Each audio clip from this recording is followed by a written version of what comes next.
needs between 1 and 2 teaspoons of sea salt a day. Now, that's a very rough figure because this does not take in consideration how much sweating or exercise you do. But this is definitely a minimum right through in here. Okay, the symptom. Number one symptom is weakness in your muscles. If you're deficient in salt, you're just going to feel weak, lethargy. You're going to lose that get up and go.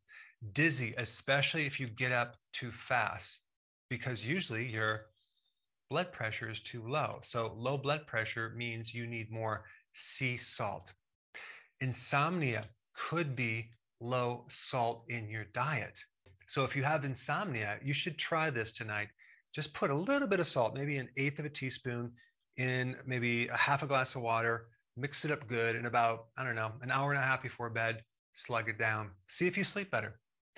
Headache, okay? That can be a sign that you need more salt. Muscle cramps, and you have a low tolerance to heat. So you're out in the heat, you're out in the sun, and you can't tolerate it, right? Some people have an intolerance to cold, but other people have a low tolerance to heat. That means you just need some sea salt.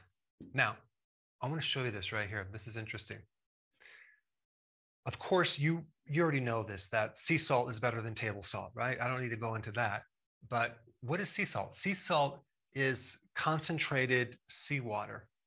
And an average sea salt is between 98 to 99.8% sodium chloride. That only leaves you with 0.2 to 2% of the minerals and the trace minerals that are left, okay?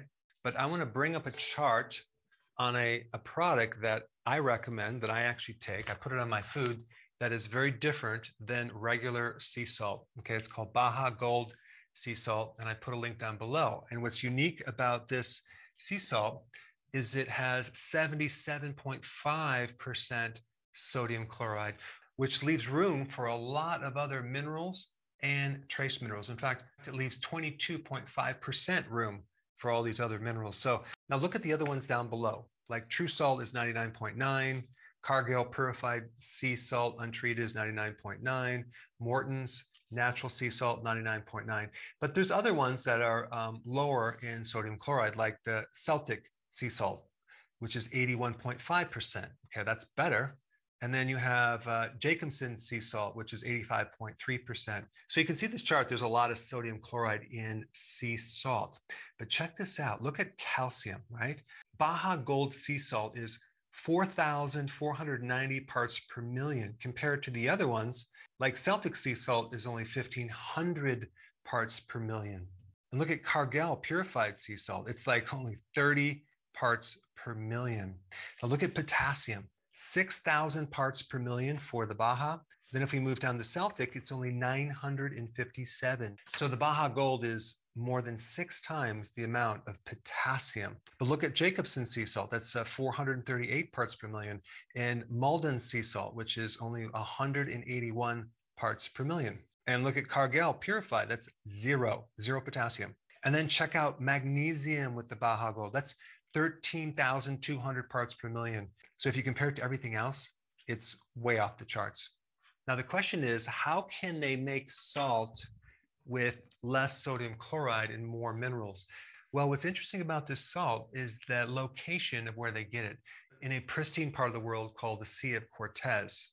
And what's interesting about that is you have the Colorado River Delta that drains into the Sea of Cortez. So we have fresh water draining into ocean water, and that dilutes the amount of sodium chloride. So you're getting all these minerals from the mountains that are flushed into this one spot, where they then capture the salt and let it dry naturally by the sun. They don't artificially dry it like a lot of other companies.